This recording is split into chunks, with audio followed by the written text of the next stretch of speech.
Alberta parents who choose to homeschool no longer require supervision from a teacher. This as the new Choice in Education Act comes into effect. Joining me now are two homeschool parents. First off, we have Judy Arnall, the president of the Alberta Homeschooling Association. Good morning, Judy. Good morning, Mark. So under the old law, homeschooling kids required a teacher to check in twice per year, but the government now lets parents opt out of the check-ins. What do you think of this change? Well, I think it's a good change for long-time home educators who know what they're doing, and they've had time and experience to regain their confidence. They don't need a teacher to come and oversee what they're doing. But we're finding, especially this year, we have a lot of families that are new to home education, and they need the hand-holding and support. Home education is actually very simple, but a lot of parents want to replicate the classroom at home, and they need that support and they need that funding this year.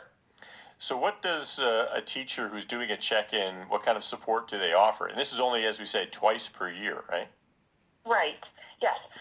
The support they offer is curriculum suggestions. Teachers are education professionals in classroom. Their parents are education professionals in the home. So teachers don't get any mandatory training on the uniqueness of home education in teacher degree programs. So they can't really talk about implementing an education program in the home, but they can talk about things they know from classroom, like curriculum and delivery methods. But aren't children who are at home following the curriculum as well? I mean, teachers are an expert in that. Yeah, in Alberta, they don't need to follow the curriculum at home. Parents know their children best. They know their interests, their temperament, their learning style. They can personalize an education environment for the child. Was this change something the Alberta Homeschooling Association was pushing for? No, we're pushing for more funding. We found that in the 30-year history of home education, regulations have constantly increased and funding has gone down.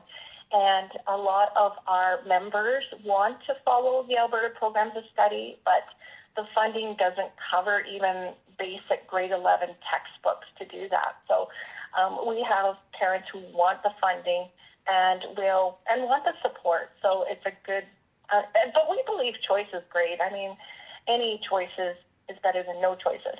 But aren't you worried that some people without any direction, it'd be very difficult? I mean, if you had, say, 3 children in 3 different grades, how can a parent be expected to be on top of all that?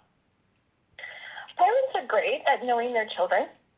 And we know from brain research that all children learn if they're breathing. Those neurons fire neurotransmitters across the synapses, whether children are reading a book or whether they're playing a video game, whether they're in a structured or an unstructured learning environment. And it all contributes to their understanding and knowledge base. So we believe that to do home education, you don't have to replicate school at home. And parents do a fantastic job raising their children's brains from age of birth to age 5. And that's where most of brain activity and development occurs. So why, when there are 6 candles on their child's birthday cake, do they need oversight? They don't. They're doing a fantastic job. All right, Judy, thanks very much for weighing in this morning. We appreciate it.